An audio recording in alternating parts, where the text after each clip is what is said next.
Hello.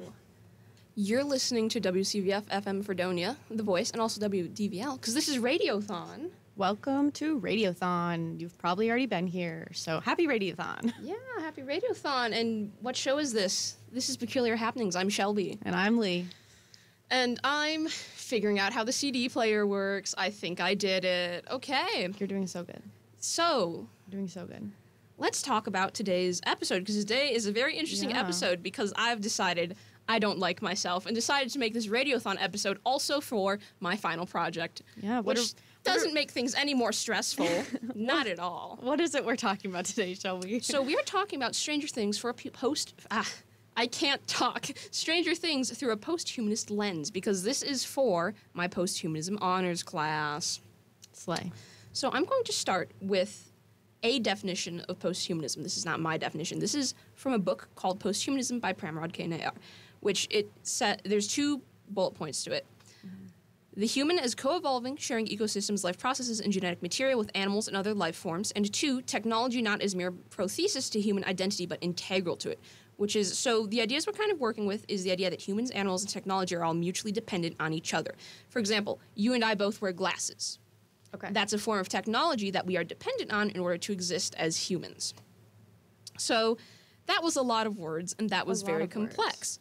So here's how I'm defining post-humanism. The removal of humanity from the center of everything. Because we live in a humanist world, in a humanist society. We live in a society. Society. But we live in a humanist society which places humanity above everything else. We've put ourselves on the top of the food chain, and we've made the world revolve around us. Post-humanism is kind of like, what if we didn't do that? What if we examined these other life forms and not put them to our level, but we've brought ourselves down to equal footing? Interesting. So where does Stranger Things come into this, you might ask? Where does Stranger Things come into this, Shelby? Let's start by talking about the Upside Down as sort of a post-humanist image of the world, because it is a completely separate dimension that exists outside of human influence. Yeah. And let me check my notes to see what I'm saying next. It is, like I was saying, completely separate dimension being manipulated by humans in Hawkins' lab for their own exploitation and gain, which this is an example of extraction, which is the process of humans sort of taking things. Makes sense. For our own purposes. Like mining, that's extraction. It doesn't even have to be physical extraction. It can be the extraction of labor from enslaved bodies. Interesting. So okay, I see where this is going to come into Stranger Things then. Yeah, I'm glad you're getting this. I'm glad you're getting this. This is, because I hope I'm explaining this okay. So the Upside Down, and I think we can talk about the entrance to the Upside Down for a moment, because it looks like a wound.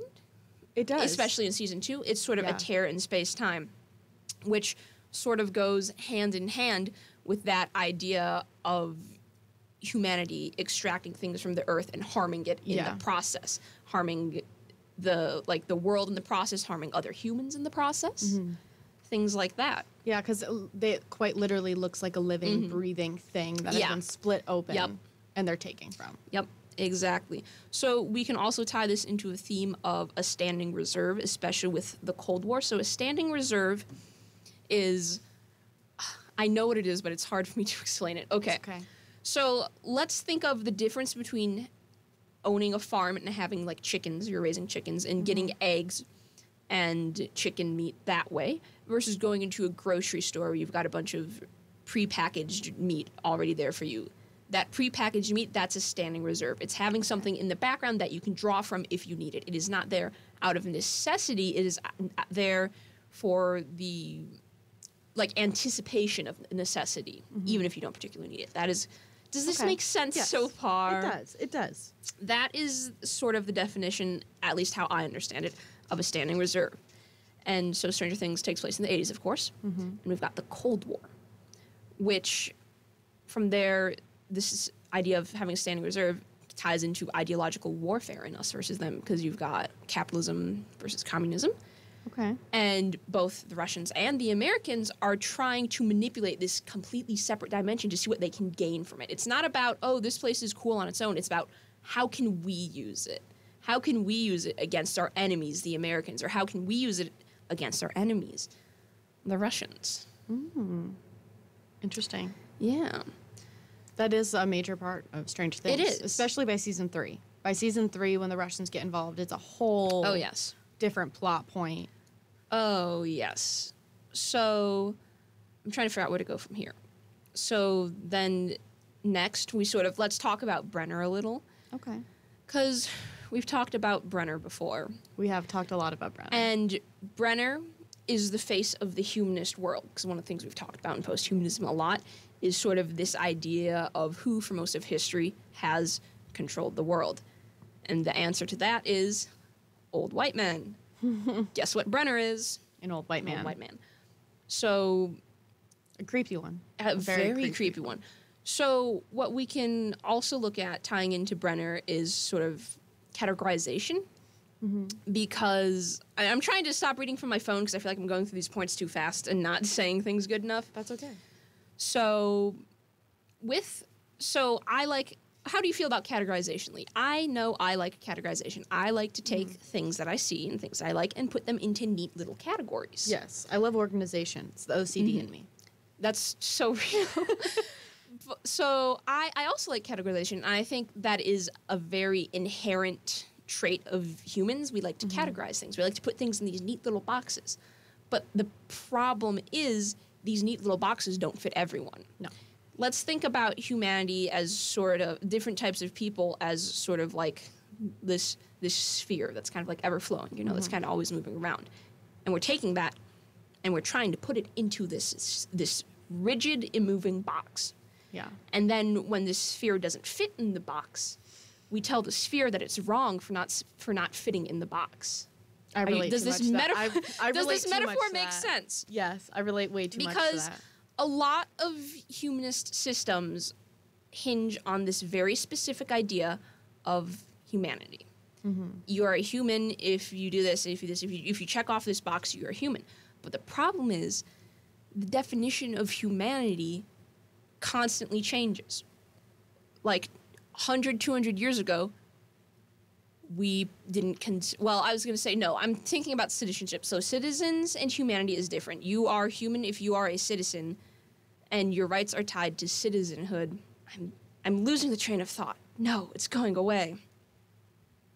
That's okay. It's going away. You got Let this. me try. Let's try this again. Let's recap.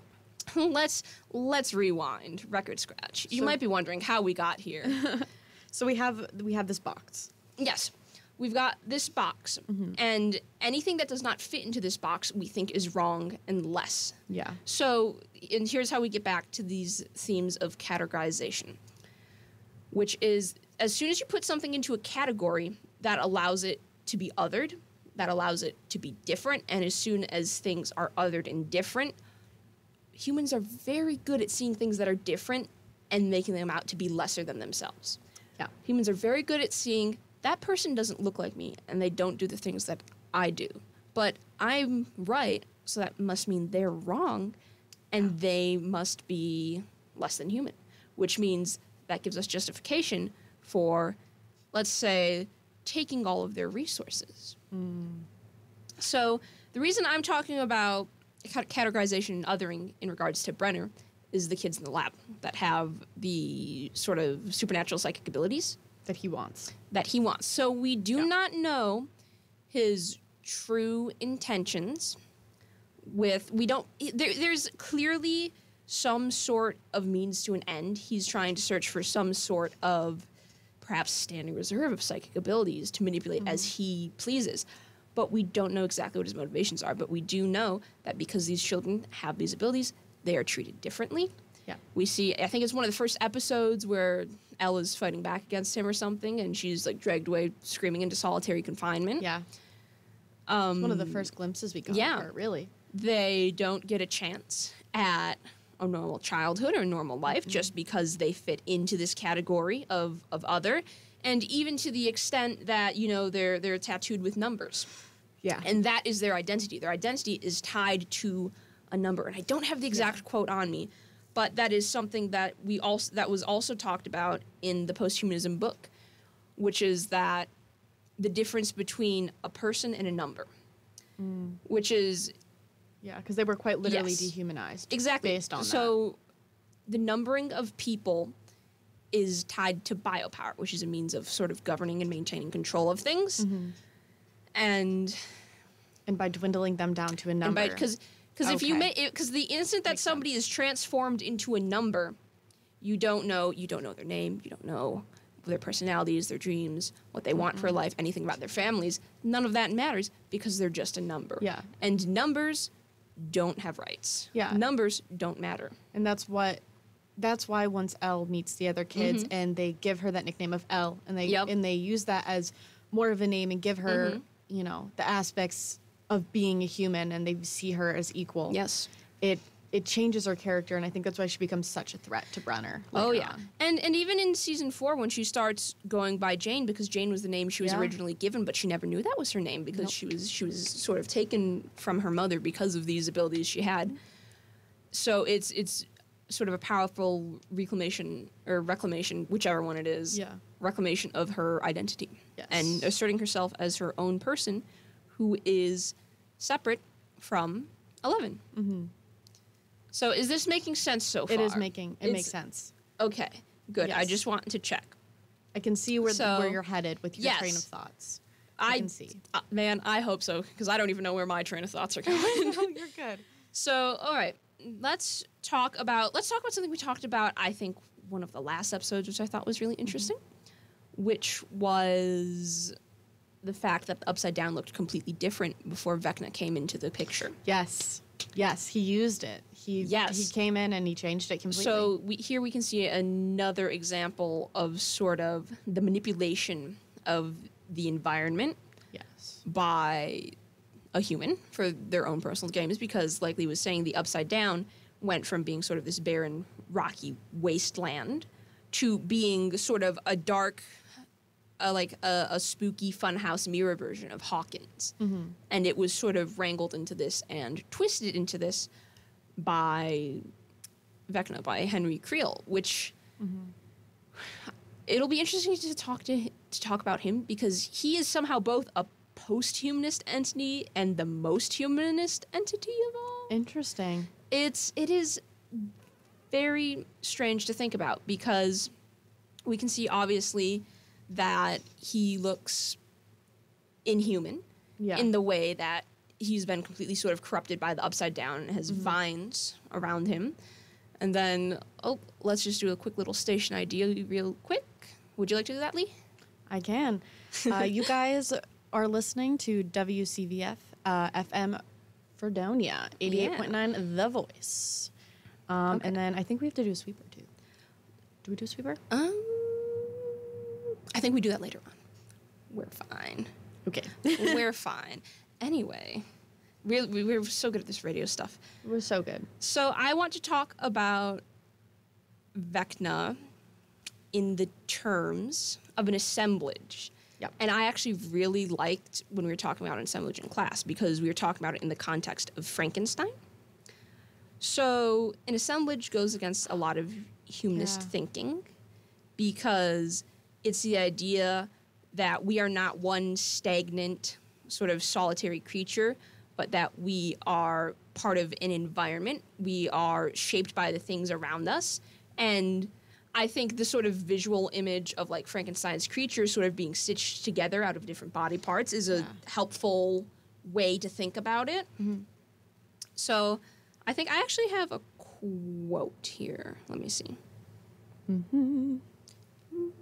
Nope, I lied to you. I'm so sorry. I did not have a quote here. That's okay. I've read it. I know it very thoroughly. Oh, yes. I'm glad we got to read it again, actually, because I really do enjoy Frankenstein, because it touches on a lot of themes that... So the creature was made to be sort of the perfect human, right? Or in Victor's intentions, a superior version of human who had conquered death. But this thing that the creature was made for, they are rejected from and pushed out from the very start because of their physical appearance, which they have no control over. Yeah. Which goes hand in hand with a lot of early 19th century ideas about morality, which is the true, the good, and the beautiful, which is if you cannot be beautiful, then you also cannot be good or true. And we see that in Frankenstein, because the creature starts out... This is just becoming a synopsis of Frankenstein, but it's relevant, and I like Frankenstein. So It's valid. It works for me.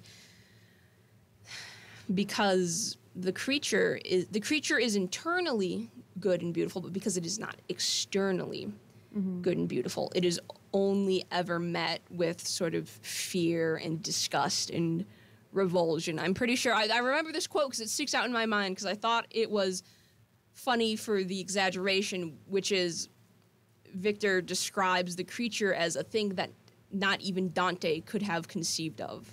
Like, Dante, who wrote Dante's Inferno, I believe. I believe that's what the reference is. Don't quote me on that. I actually think so. Sounds right, at least. It sounds right. So, I think there's a very interesting parallel between the creature and Henry Creel that we can see, because both started out sort of rejected from this idea of humanity and society from the very start. Although I will say, the creature was straight chillin'. The creature was. I wouldn't say the creature was having a good time, but the creature was just sort of learning about the world around it, and it wasn't initially malicious. It became malicious through learned experience and through the way the world treated it. Whereas Henry Creel was like 7 years old, putting black widows in a jar and like torturing them for funsies. Yeah, no, I would have run the other direction if I was like kids' parents. No hate to him, but I feel like those parents were very oblivious to what was going on around them with Victor. Yeah, it is not Victor. Henry. Victor's the father. Victor is the father, I believe. Mixed their names up for a second. Yeah, but there's sort of this comparison that one can make between the creature and Vecna, because while Vecna started out as looking normal, sort of, it's the external features grew to match the internal features, because obviously Vecna is objectively sort of monstrous and horrific to look at, whereas the creature was internally good but externally bad, but eventually became internally bad too. And it's a self-fulfilling prophecy in the creature's case. It definitely There's a bit to be said about stereotype threat, which is, oh, you look like this or you're this, so you're only ever going to be this. And if you're hearing that your entire life... And that's... Sorry, I don't mean to interrupt. That is what is so interesting about the creature specifically, because he was sitting here watching this family, admiring this family, learning from them, and feeling like he was accepted and a part of them, even though they didn't know he was there. Yep. He helped them. He contributed to their farm and did everything at night for them, and so they could live a little better and, survive the winter during hard times. And that is what is so interesting about that, because when he tries to reveal himself to the grandfather, because the grandfather is blind, the grandfather does not jump to conclusions and sees the creature for who the creature was. Yep. This kind soul who was just trying to learn and exist because it was brought into this world by someone who didn't want it and kicked it aside because of how it looked. And then the family jumped to conclusions once they saw it, because they saw this, what they thought of as this hideous monster, when really it was just another individual who was trying to be seen and heard. And they put him, like you said before, into a box based on his appearances. Yep. And he was put into a box, but he exists outside of the boxes inherently. So there is no box. And I also I did write an essay about Frankenstein for this class. I also really like to talk about sort of the transformation from the creature in the book into Frankenstein, the monster with green skin and bolts in his neck that lumbers around and can't even speak, which in the original text, one of the things about the creature is that he's supposed to be a very eloquent speaker who's very persuasive. Yeah. But in the, I don't remember the year exactly, the 1930 black and white movie, they take that from him and he's reduced to sort of like the fire bad. Yeah. He is very dehumanized. He's assigned the role of the monster from the very start, and it's made very evident that there is no other role that he could have other than that of the monster. Which the whole plot of the original series, like the original book, was the fact that Victor Frankenstein, the creator, was the real monster. Was the real monster. And that's that's a topic that's up for debate still. A lot of people, some people don't agree with that, but I think a lot of people do. If you have experience with the original text and you're not biased through all of the other representations of Frankenstein. I think or the creature, because the creature isn't actually Frankenstein. I think it's interesting. I'm a sucker for the humans are the worst monsters of all trope. You know, it's like, and the real monsters we made along the way was the humans. Yeah, I really like that. So I think in the way Victor is absolutely the true monster in Frankenstein, because again he created this creature for this one express purpose, and then as soon as he fulfilled his goals, he went from yay to and threw everything out the window. Out the window. And again, this was based on the creature's physical appearance alone. And it's like, Victor, buddy, you're the one who made this guy. Like, what? Yeah. I'm sorry? He is completely disgusted all of a sudden by something he did, and then won't take responsibility for his actions. I mean, it's certainly a tale of hubris. Oh, yeah. Definitely a tale of hubris. Yeah. And it's basically saying, don't play God. Don't do that. That's not good. Can't be doing that. You cannot bring people back from the dead. You cannot do that stuff. And I think it'll be interesting to see what Stranger Things does with that, and if they try to go a similar route, which I don't think they could, because I think they tried to do the opposite a little bit. Yeah, they did do the opposite, which is this was a corrupt, immoral person then whose, I guess, physical appearance came to match that. Yeah. But I guess there's also some elements of ableism to that, that the fact, the sort of classic movie idea, the Phantom of the Opera idea that a person that is physically deformed could not possibly couldn't be a good guy. Yeah. And that if you are bad, then you are going to be like physically deformed or ugly or something. Yeah. I think the person from Stranger Things that you could connect most to the creature and the story of Frankenstein is Eleven. Yes, I would have to agree. Because she is a person who is different, has this inherent difference that kind of sets her apart, and is why, Brenner and all these people are testing on her and using her, and the other kids, but they are inherently human. And then once they get out of that, like the creature did, and kind of quote-unquote escaped, because Victor kind of like shut him aside, he then went on to learn and become very eloquent, like you said, and become this individual who didn't have to be bad. Yes. Didn't have to be. And I think that's exactly what Elle's story is going to go. Is that, because again, unless she dies. Because we talked about that, unless she dies. The creature does die in Frankenstein. You're right. Yeah, it's a sort of, and they both die at the end type my gosh. deal. We gotta, someone get the Duffer Brothers in on this call. So I think you could absolutely draw some parallels with that, where it might be a case where both the creator and the created sort of go hand in hand. And I think you could absolutely talk about sort of, I wouldn't say that Elle was quite rejected like the creature was. I think Elle was treated favorably unless she tried to resist or like have agency of her own.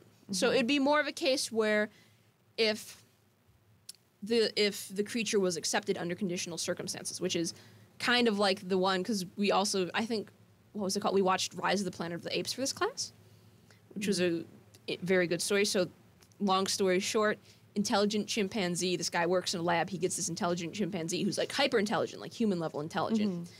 And he sort of raises him, and he's in this position somewhere between like human person and pet. Because he's intelligent, he wears clothes, he knows how to sign, he knows how to communicate, but whenever they go out, he's on a leash.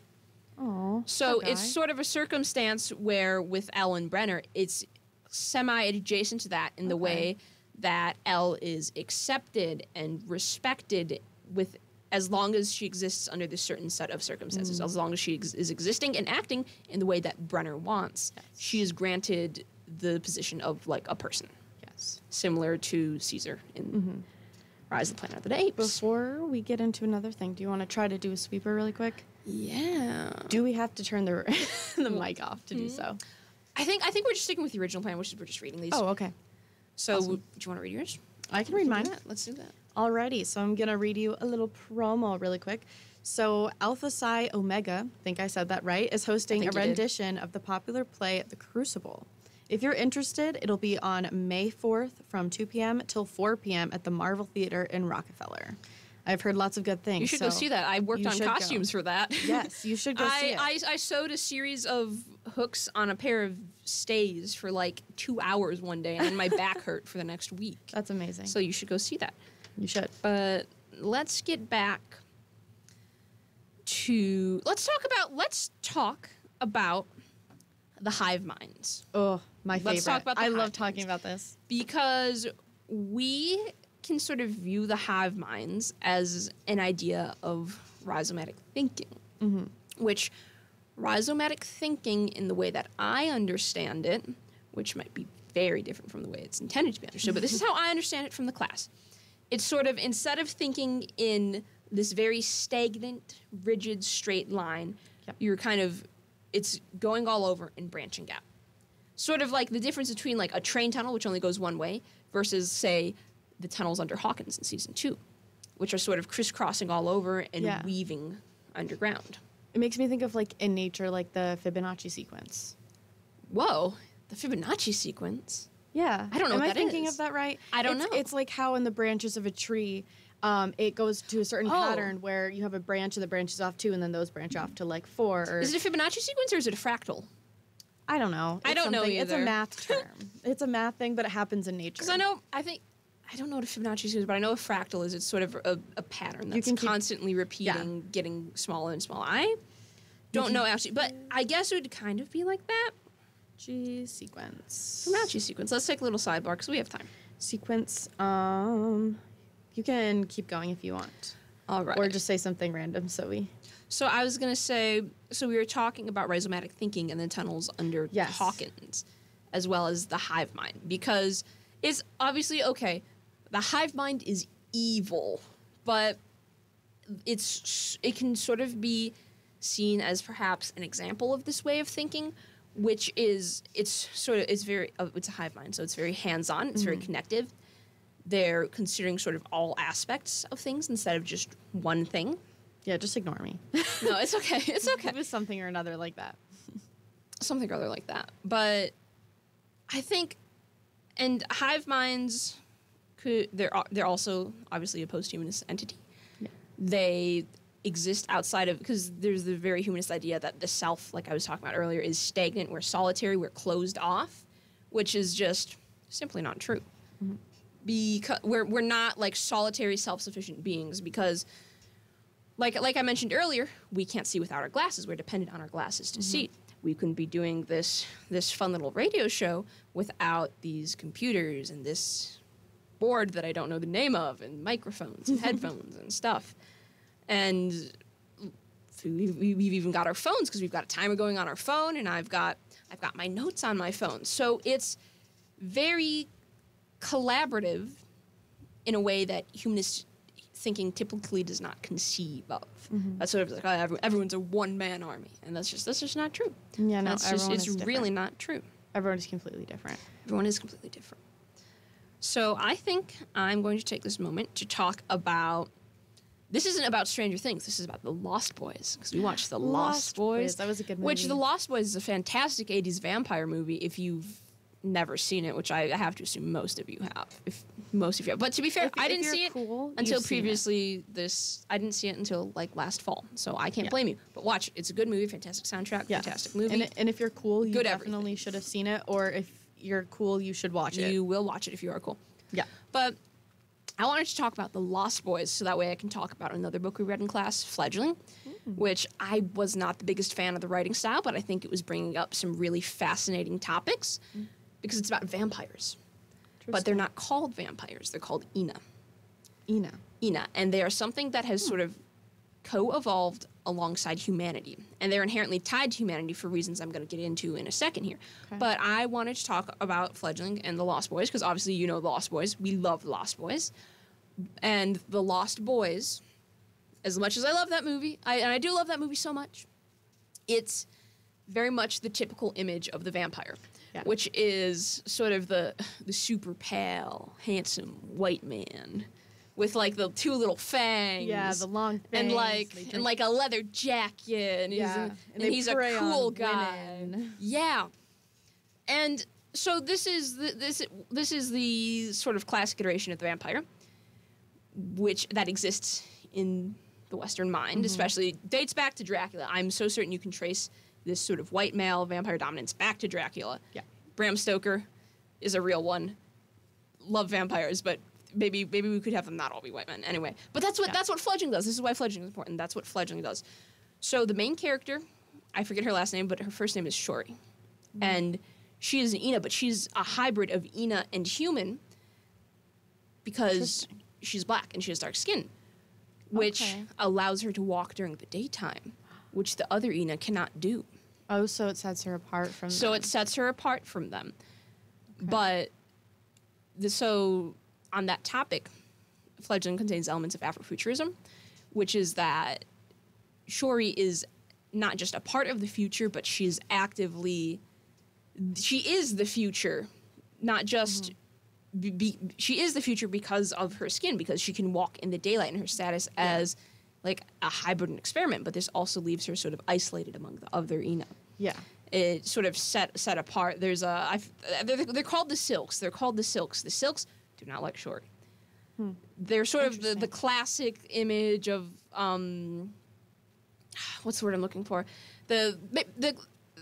So technically Ina society it's different from human society and exists outside of humanist paradigms, but the Silks are a way to sort of examine racism and racial tensions between Shori and the rest of the Ina, because they don't like her status as a hybrid. They think she's like, oh, she's not pure like us. She's different. We don't like her, which is a broad oversimplification. Yeah. But it's the best way I can describe it right now off the top of my head. No, it makes sense, though. I'm following very well. Okay, good. So the Ina are supposed to be different from human. That is one way the Silks fall into humanist thinking, which is the idea of you look different from me, so we don't like you. You're not as good as us. You don't deserve to be in the same status as us. But I also want to talk about, now this was one of my favorite parts of the book. I thought it was very interesting what Octavia Butler did. Not Octavia Butler. Is that her name? Oh, I can't remember her name. I'm getting confused, and it's going to be really embarrassing for me. Hold on. I have to search up this book. That's okay. Right now before I continue. I got you, though. That's a very interesting topic. Is Octavia Butler someone different? And now my phone's not loading. This is fantastic. Yeah, mine wasn't earlier. You know what? I'll just leave it. I know her first name is Octavia. The author. The author, yes. Her first name is Octavia, and I don't remember her last name because my brain is fried at the moment. End of semester. But it's a really fascinating book because it sort of examines the idea, because the vampire is an inherently predatory creature in a lot of mythology. It preys upon humans, and it sort of kicks us off our humanist high horse and is like, oh, you guys thought you were the top of the food chain? Wrong. Vampires. Which is why I like vampires so much. I think they're such a fascinating monster, and from a speculative biology standpoint, they're also so interesting. But what I can't remember her last name. Yes, it is Octavia Butler. I'm correct. That would have been really embarrassing for me if I was wrong. What I think Octavia Butler does very interestingly is she makes the Ina sort of symbiotic with humans. Which is, so the Ina, they feed off of humans. They drink blood because they're vampires. But the humans, in return, get sort of like superhero-ified immune systems and prolonged lifespans. Oh. So it's a win-win situation. Well, it's kind of a win-win situation. Okay. Because, so here comes the question of free will, which is rather shady. Okay, I see. So the reason that the humans can live longer is because the Ina have a certain kind of venom, which prolongs the lives of the humans. But the humans become addicted to it. And both the human and the Ina, they sort of both become dependent on each other. Okay. So the first time you're bitten, you're basically done for. And it's said that there's like a very small kind of window of time in which you can walk away before it becomes truly permanent. And like if you do try to like break away from this, I think it's implied that you will die. And it's sort of like a symbiotic bond. But see, that's the part that I didn't like. That's the part that kind of struck me. Is like, well, if you're saying you have a choice, but only for a limited amount of time under specific circumstances, that's not much of a choice. No. That's not free will. It's like that's a choice, but you read between the lines, you read the fine print, and it's like, it's a choice the same way choosing between like I'm trying to come up with a good example. It's a choice the way choosing between like, oh, what would you rather eat, a nail or like a wood chip? It's like, yeah, you have a choice, but it ain't a great one. No, ain't either a great way, it's one. gonna hurt. And it's like, let me make this metaphor make more sense. Someone's threatening you, and they're saying you either have to eat this, like, metal nail or a wood chip. Mm-hmm. Sure, you have a choice. The options aren't great, and you're doing it under sort of duress. It's not of your own free will. Yeah. Interesting. Which, we can kind of cycle this back to the hive mind. And this question of free will come back to the hive mind, because the people being controlled by the hive mind in Season 3 do not have free will. They don't. This is not a circumstance, and this thing in the microphone keeps falling, which is unrelated, but this is not a circumstance in which they can, they don't have, like I said, it's not much of choice, quotation marks, choice, wink, wink, nudge, nudge. They don't really have a choice in the book. The people that are inflicted by the hive mind truly do not have a choice in the matter. They're just sort of absorbed into this larger entity, and all question of free will is pretty much vanquished except for the very end, where Billy just kind of powers through. Well, we saw it with Billy, but we saw it with all the people who were affected. Like you said, they all lose themselves. None of them are the same anymore. They are this skewed perspective of themselves who are just determined to help and aid whatever this controlling aspect is, which at the time was the Mind Flayer. But what we didn't know was Vecna. And so it's this thing controlling them, but they don't have a choice. And even though, like, there might have been like you said before, like, with everything that was happening in the book, they might have had a very small window that, you know, he could have tried to get away from it. Yeah. But then it brings him in, and then it was just downhill spiral, and then all of them lose themselves. Like when we see Elle trying to look at Heather, and they see her in the bathtub, and she yells for help, and then she gets sucked down. Yep. That, I think, was a really good representation of the moment where she loses control. Yes. Where she lost everything. I would have to agree with that. I would have to agree with that. And let's get back to Stranger Things. Okay. But first I wanted to mention, because I was describing earlier sort of how humanism functions and how it sort of fundamentally pushes stuff out, and I've got a quote from one of my essays that I think is rather relevant, which is, "There's only room for humans in humanism, and if you do not fit into that narrow definition of what it means to be human, then you're inherently seen as lesser, or in the creature's case, as a monster." Okay. Because this is part of the reason that I enjoy this class so much, is because I really enjoy monster studies and examining monsters in media. You know this. Especially in media, You've heard me talk about vampires so much. They're one of my favorite ones. I don't know why. They're just really interesting. They're cool. Also, everybody seems to really like vampires, so I've got a lot of content to work with and analyze. So I'm like, ooh, yay! There's a lot of media out there. And they're all depicted differently, too. Yes. And that's what's interesting. Yes. A lot of them follow sort of the same classic tenements in, like, that, like, Dracula set the standard for. Yeah. But a lot of them, they just kind of go completely out there. And you're like, whoa, where did you get that from? Which, that's kind of what happens with Fledgling. But I think it was such a fascinating... I'm rambling now, but that's because I'm on a roll. I know what I'm talking about now. You're okay. I was going to say, I just thought that Fledgling... It had such an interesting concept, but the writing was kind of hard to read. The writing was a little hard to read. Hard to read, or hard to read in a... Hard to read in the way some of the things were hard to read. Hard to read in the way that the writing wasn't my favorite writing I'd ever seen. Okay. I didn't particularly feel a connection to the characters.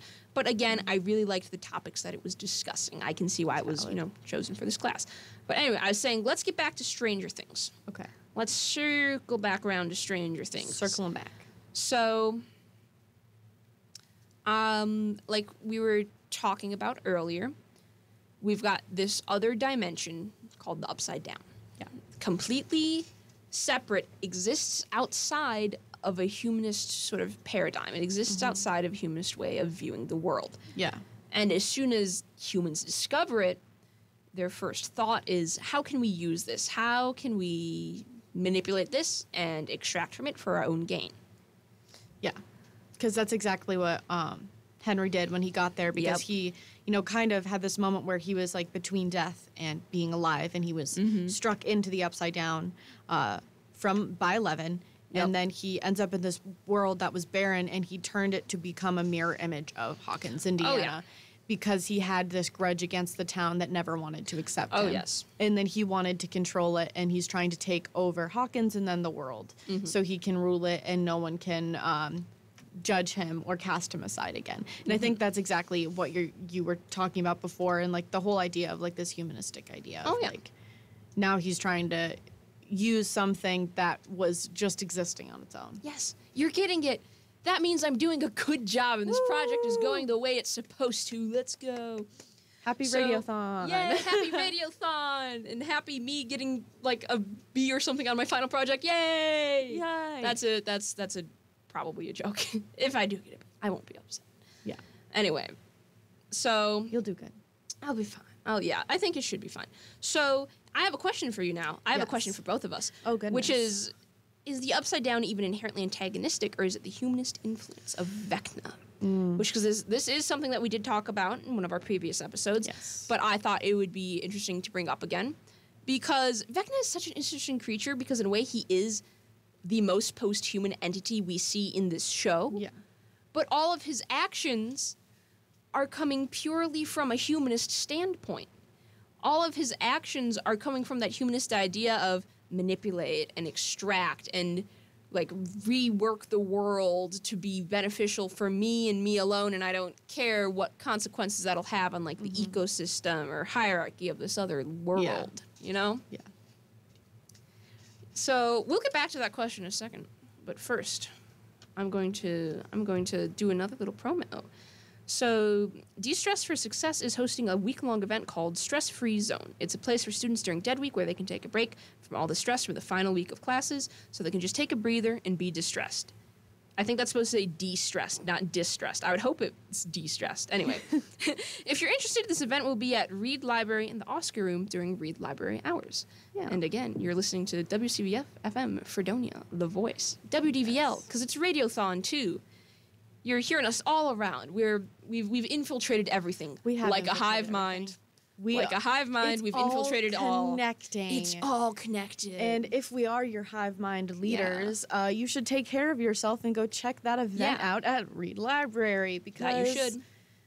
It's a really hard time this time of the semester. It is. So take care of yourself, drink water. Yeah. Go to an event about your mental health. Yeah, exactly. Or watch Stranger Things. Or watch Scooby-Doo Mystery Incorporated. That's what we do. A great show. That's what we do. So great show.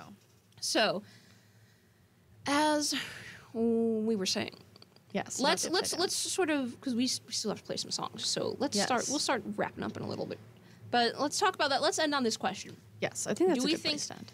The Upside Down is inherently antagonistic, or is it just Vecna's actions sort of like poking the wound and making it like red and angry, and then all these creatures are attacking us? I don't think it was. I think it was its own realm, this own like shadow realm, I guess you could say, of being, where it was just existing. You know, we saw the thing that was the mind flayer, like the mist dust stuff, was just floating around. It was just existing, and the demodogs were running and were, having a grand old time. They were having a grand minding old time, their business, running on some sand dunes, and then the demogorgons were just walking around. You know, I could imagine one being like, "Hey, Dale," and the other one's like, "Hey, Jeff." Hey, Dale, how's the wife? How's the wife and kids How's the wife and kids? I enjoyed that barbecue last Sunday. I think that's exactly like, we're joking, but I think that is kind of how it was. And then Vecna's thrown into it, and he takes over and he controls it. And he becomes this antagonistic person because he was wronged, but in a way of like, you and I can both relate to being bullied and stuff like that, but he was genuinely insane. And he took it he didn't, I'm not saying people should be bullied, but people who are bullied a lot of the time kind of grow from it and you become a better person. We were bullied. For it. You don't see us jumping into other dimensions and trying to like wipe out whole towns in Indiana about it. Exactly. So, but I was going to say, in this way, we can bring it back to Frankenstein and be like that sort of self-fulfilling prophecy, because they were both sort of rejected by the world that they wanted to be a part of more than anything. Yeah. They swore to destroy it, just sort of like how the creature swore to destroy Victor's life and everything that made Victor happy. And then I think the difference between the creature and Vecna is that